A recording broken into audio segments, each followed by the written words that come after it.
All right, and if you missed me, I'm back. This is the Jake Ellenbogen Show. I'm Jake Ellenbogen, of course. Full disclosure, I recorded an episode about a week ago, decided not to release it, which is something I never do. But I really, I think we all could use some self-reflecting every now and then, and I just was not impressed with the show. It didn't really reflect of who I am. And so I decided not to release it. I mean, if you guys are wondering what it is, I was really kind of annoyed with, just seeing how everyone was so focused on these politicians that have really nothing to do with our lives. They're rich regardless. They're going to continue to thrive regardless of us. And I think I just stooped to the point where, I was way lower than I wanted to be.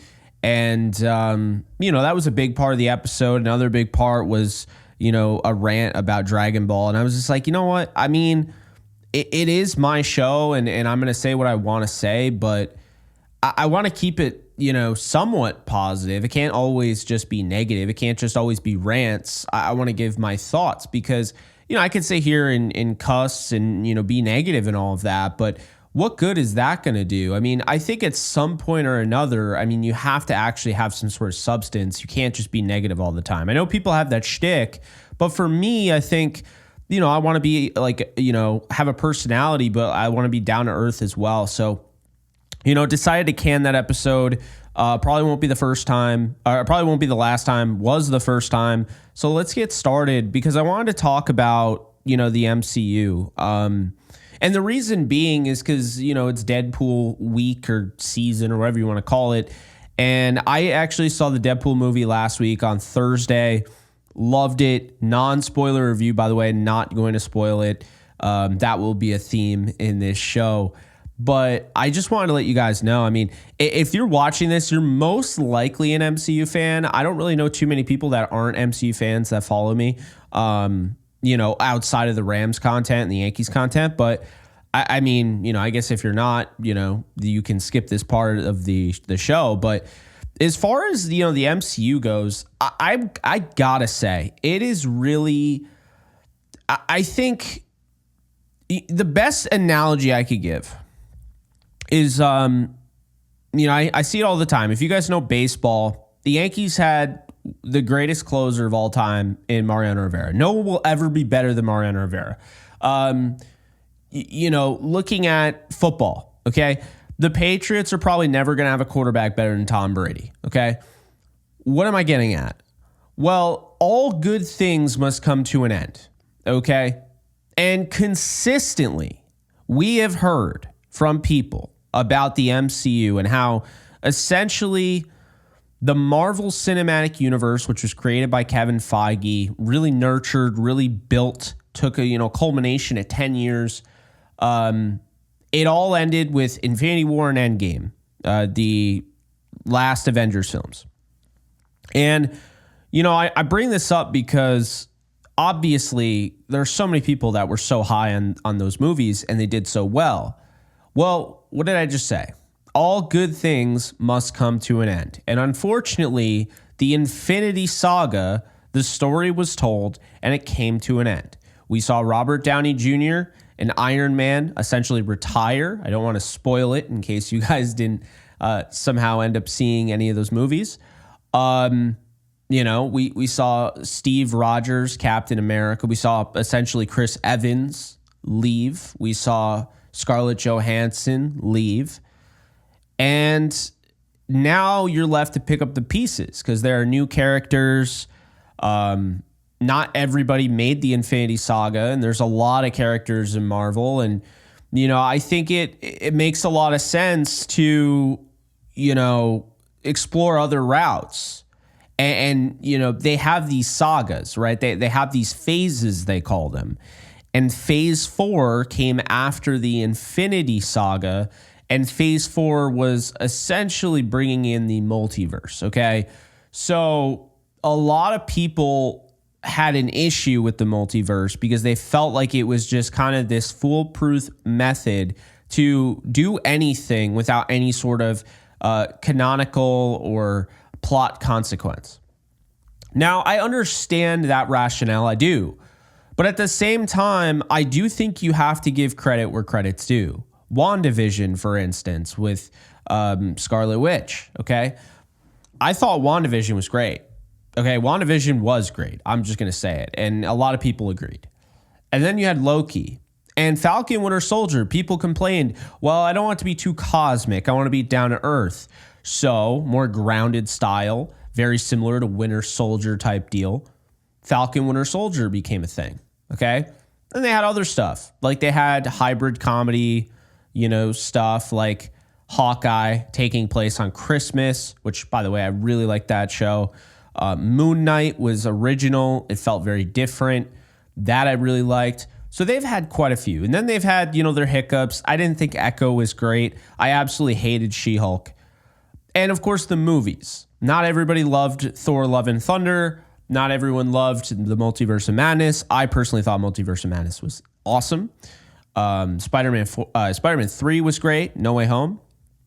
And, it hasn't been perfect. Like, a lot of people didn't like the Marvels and, Eternals and whatnot. What I would say is this, okay? Similar to Tom Brady, similar to Mariano Rivera, you don't replace them, right?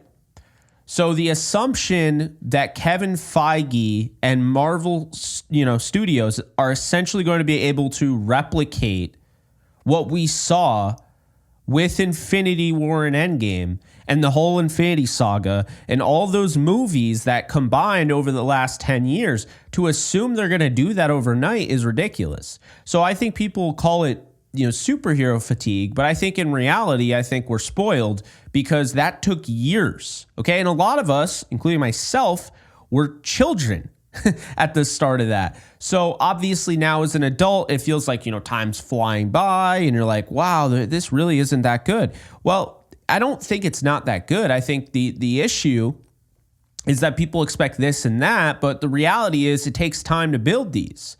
And so while they're trying to build these, they're trying to put together the pieces and all of that. You have people constantly complaining about this piece doesn't fit in this and this isn't good and all that. And no one cares about this. And it's like, well, you can say no one cares about that. But the Guardians of the Galaxy were like a D-rated comic, C-rate maybe. And those 3 Guardians of the Galaxy movies are in the top 15 in Marvel. Okay, maybe top 10. All 3 of them were great. Okay, it's just a reminder that if you give something a shot, it can be special. Guardians of the Galaxy were not like big names, okay? Star-Lord, when that first came out, let's be honest here, only a select few of people really knew what that was because you probably already read the comics. So the point I'm making is, since Endgame, I think people are less likely to give things a shot. And then you hear both ways. I want more cosmic. I want more grounded. You get grounded. People complain it's grounded. If you get cosmic, people complain it's too cosmic. It's like, let's be honest here. If we're looking at the, pinnacle of the MCU, it is probably going to be Infinity War. Okay. Infinity War is the perfect MCU movie. Now, No Way Home was fantastic, okay? Loki was fantastic. So those, to me, are the top of this new phase. Now, we are really getting into the multiverse, okay? We've already seen what, we're capable of, what they're capable of. Now we're really getting into it, okay? They announced Avengers Kang Dynasty, and then everything happened with Jonathan Majors, and now they have Avengers Doomsday. And then they also announced, Avengers Secret Wars. Avengers Doomsday will take place, I believe, May of 2026. And then May of 2027 will be Avengers Secret Wars. And these have been in play for a while. I mean, Secret Wars is a well-known thing. A lot of fans have requested it. It is a well-known comic. It's been around for a while. What I can't stand are ignorant fans, or not ignorant fans, but I guess ignorant people in general, that will say, for instance, Red Hulk is in the new Captain America, which is coming out at the beginning of next year. And in Cap 4, he shows up, okay? And the point is, Red Hulk has always been established. Red Hulk was in the comics back in the day, okay? And now you have these ignorant people that are like, they're running out of ideas. They just created a red version of the Hulk. It's ridiculous. So I guess really my point in all of this, to start with the MCU stuff, is that it takes time to build a story, okay? It takes time. Avengers Endgame was not built overnight. It took so many movies. They put together so many. They had multiple Captain America, Iron Man, Thor. They had even some Spider-Man movies in there. They had Ant-Man. They had Black Panther, which brings me to my next point. People say the MCU is completely lost it and they're chalked and it's over and it's not the same. It's never going to be the same. Well, let me just, for real, let me be honest with you, okay? I'm going to give them the excuse. I'm going to defend Kevin Feige and company because first off, I have no issue with them trying to use Disney Plus to create a buzz with these shows and have them connect. And now apparently they won't, but I like that they did, okay? So that's the first thing. But the second thing, you have to understand how unfortunate everything has been, okay? So Robert Downey Jr., Chris Evans, Scarlett Johansson, we kind of knew that they were going to leave. I mean, I had a feeling all along. They add Spider-Man to the roster. He's no longer a Sony-only property. He goes really into the Marvel Cinematic Universe. Peter Parker, played by Tom Holland, is an MCU character, not a Sony character, so to speak. So that's great, right? They add Spider-Man. Now you have Sam Wilson become Captain America. So they've added...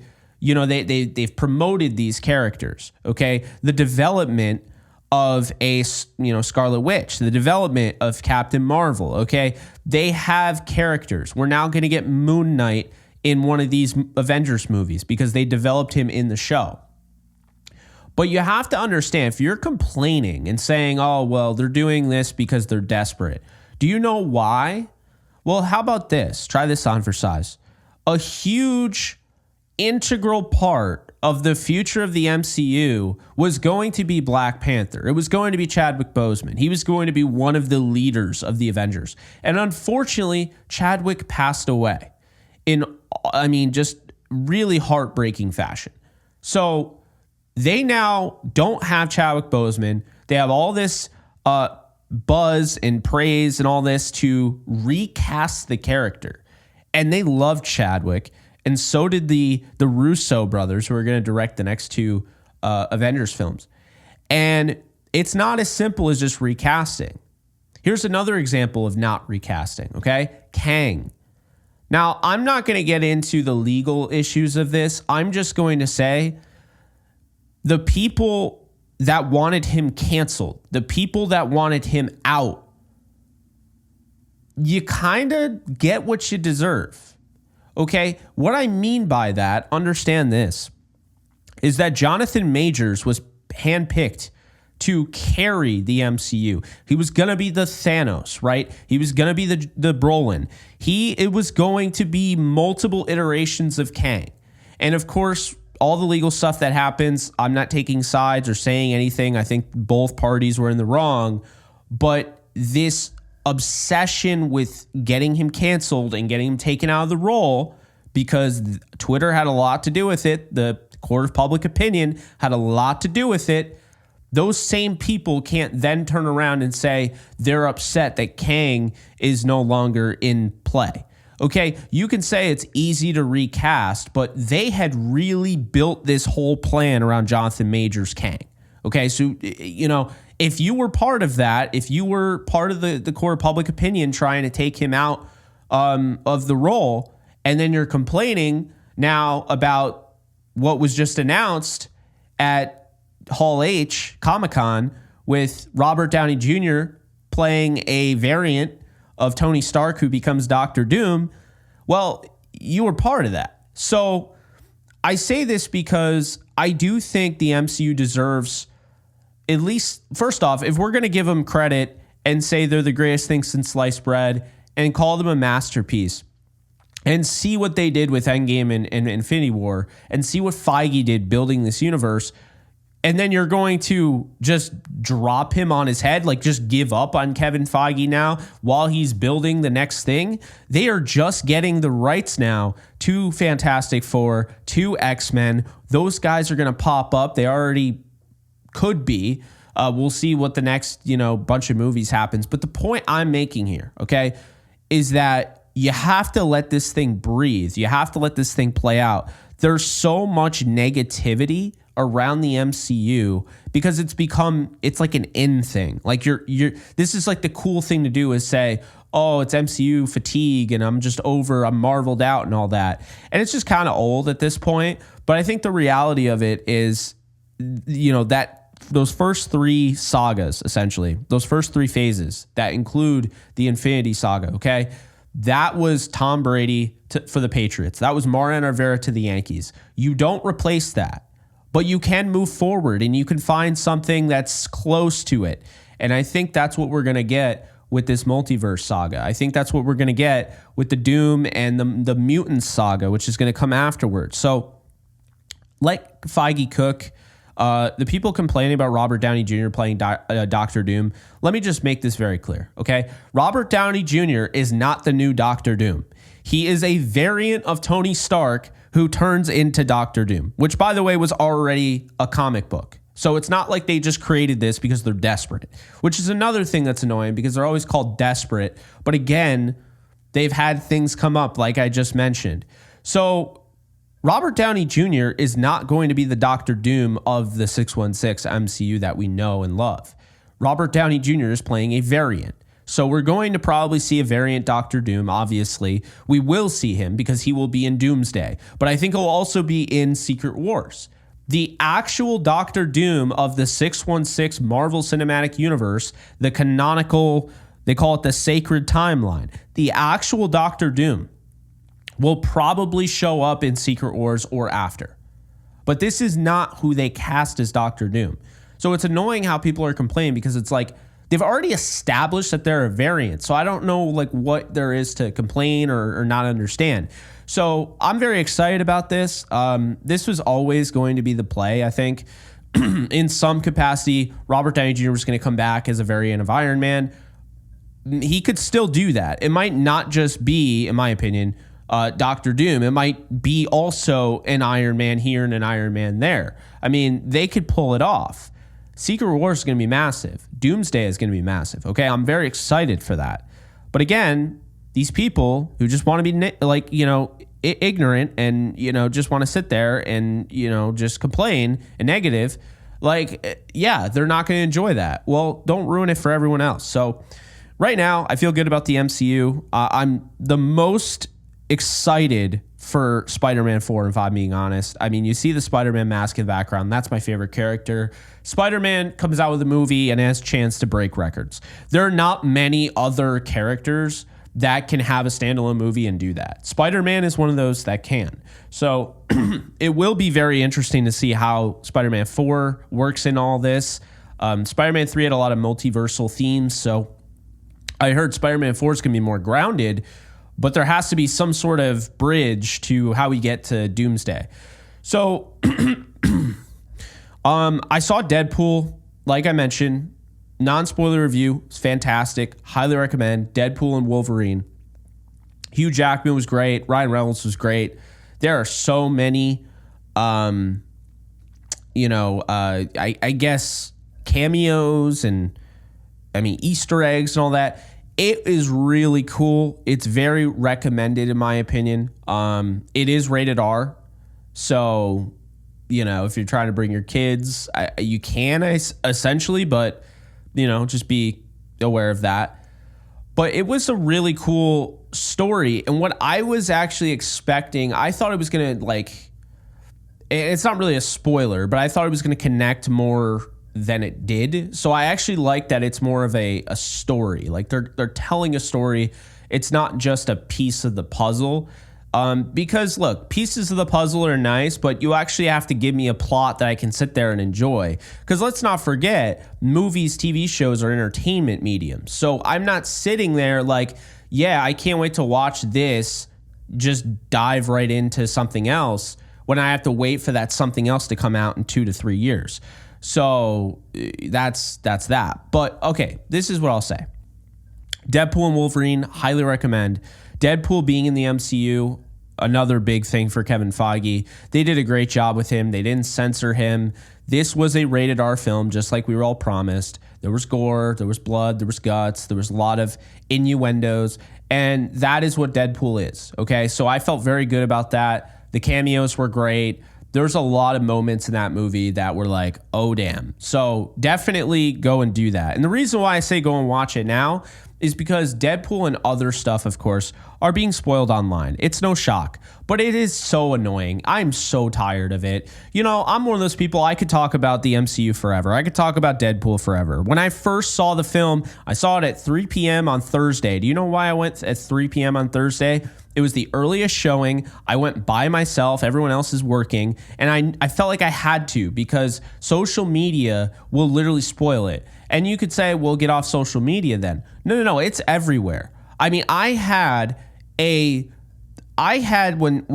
Dumbledore was killed in Harry Potter, I had that spoiled to me by a hot mic, a random mic, when I was playing Call of Duty back in the day. Okay, so people just love to just spoil and torment because they don't have hobbies.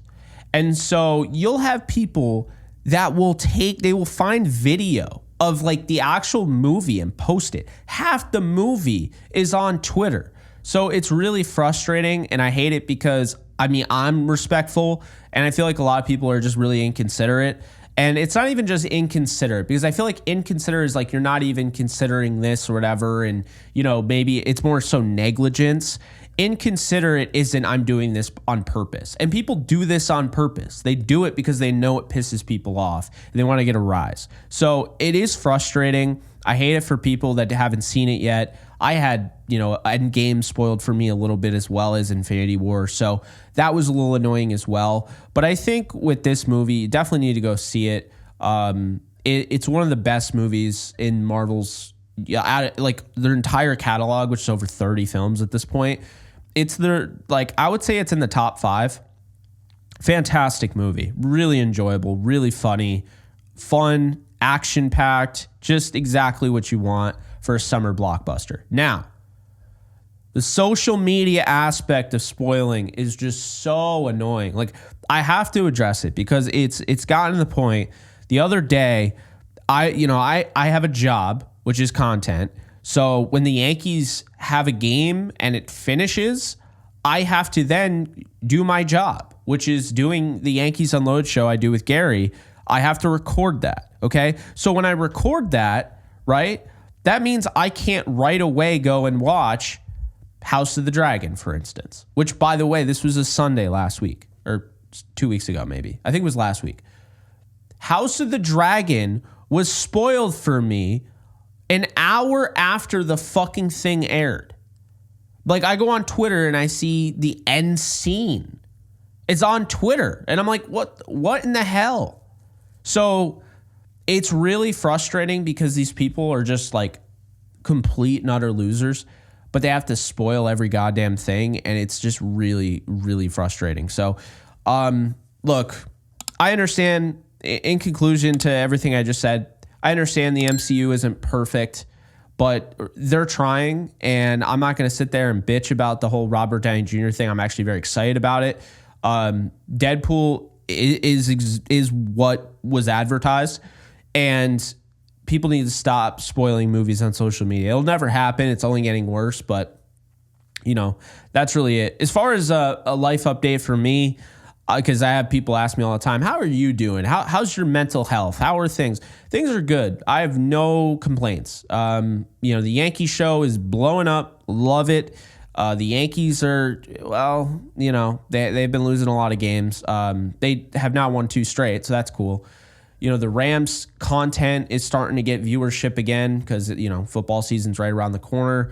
So it's fun. I'm trying to go to a game in LA. I'm trying to go to the winter meetings in Dallas in December. So just a lot of different things that I'm trying to do and trying to plan and, have fun and just, get out there. Obviously love playing golf. I've been doing that still. So that's pretty much what's been going on. But yeah, I think, you know, I didn't want to make it an entirely MCU show, but that's really what was on my mind. You know, very different from last episode that I recorded that I basically just deleted. But yeah, I mean, I'll say that, you know, in a world full of bullshit where politics is shoved down your throat consistently, this is why I love the MCU. This is why I love Harry Potter's IP and Star Wars, except for the Acolyte, which is complete dog water. The Yankees, the Rams, college basketball, you know, whatever, you know, this is the shit that takes you away from all of that, allows you to be a person and live your life and just enjoy, you know, and that's the cool thing. I mean, I went to a Foo Fighters show the other day in Hershey, Pennsylvania. And it's actually why I'm burned. Like, if you didn't notice, that I don't just naturally have like red glow on the side of my forehead. No, I got burnt to a crisp. But, you know, that show was great. And it's just a reminder, you know, obviously I love my job, but not everybody does. Not everybody loves their career path. They're just good at it and they do it. There are guys that are in the major leagues that don't even love baseball. They're just good at baseball, right? So here's the reality. The reality is this. If you are sitting there working your ass off 40 to 80 to 120 hours a week and you don't get any fulfillment and you're sitting there and you're like, I don't have anything exciting going on. I mean, you gotta fucking do that. You gotta fucking get out there and enjoy life, okay? Because here's the deal. You can't sit there, go through all the bullshit and tell me, yeah, this is a great life. I'm living right now. I love this. Living life isn't literally existing, okay? It's not going to work, coming home, eating, sleeping, whatever. It's not that. You have to find things that make you happy. You have to find passions. You have to go out and do something. If you're like, I want to take that trip, but I don't know if I should, take it. Tomorrow's not guaranteed. So I think really more so, and I learned this because my father really told me at a young age, like, this is what makes all that bullshit worth dealing with. There is a light at the end of the tunnel. There are things you can do, because why are you sitting there working just to survive? You got to do some things. You got to treat yourself. So, you know, that's what I like doing. You know, I like working. Don't get me wrong. I love my job, but it's also for me as well. I might love my job, but I still need to go and enjoy, and I need to do something other than monetizing, because that's the thing. Like, love video games, but you know, I kind of turned that into another job last year. I mean, this time last year, I was streaming every night and it just became a job. I mean, I enjoyed it. I loved hanging out with people and talking with them. But the reality is, once you monetize something, it's now a job, whether you like it or not. It could be fun, but it's still a job. And so you need things that, you know, are hobbies, you know, helpful hobbies, things like that. Maybe it's cooking. Maybe it's going out and running. Maybe it's, you know, hiking. Maybe it's going to a concert or just traveling or golfing or whatever. Go out and do it. And so that's really what I've been trying to really focus on is, yeah, I love working, and it could be a problem how much I love working. And I'll sit here and close this, you know, office door and just get lost in my work. And keep in mind, a lot of my work, while a lot of it is viewed by you and you can see it because it's on video, a lot of work also goes into editing, goes into thumbnail making, and goes into research. And I do way more research than video editing, video creation, all of that, because I really want to put out the best content possible that I can. And so that's really what it comes down to. So I think in conclusion, as we wrap this show up, and I really do appreciate you watching, I would just challenge yourself, okay? If there's something that you've been dying to do, but you're like, I don't know, I got to do this or I got to do that, just give yourself a day. For real. I mean, again, working is fun. I love doing it because I love doing what I do. But even if I love doing what I do, I recognize I need to have hobbies. I need to go out and play golf. I need to force myself to get up at 7 a.m. and drive an hour away to play golf with my father, my friends, because the reality of it is that is what makes life worth living, okay? And I don't mean that to be a grim thought, because life matters, friends, family, all of that. But you have to have things you enjoy. Otherwise, what's the point of dragging yourself down through the mud, doing the same shit every day and hating it, okay? And again, I mean, there are people that also are like, they get done with their long work week and they have to go to the bar and they go and drink. And look, I'm not saying like not to have a drink every now and then, but try and find some other things that are more like, that can help you and like give you some joy. Because I mean, obviously, like just drinking all the time isn't going to help either. So, you know, I think that's kind of the cool thing, is that you kind of find it for yourself. You kind of figure it out for yourself. And, you know, I have no complaints. I mean, it's been a lot of fun doing what I do, and, you know, just being able to do a whole show on the MCU and have people watch. And I don't care if it's 20 people, 180, 1,000.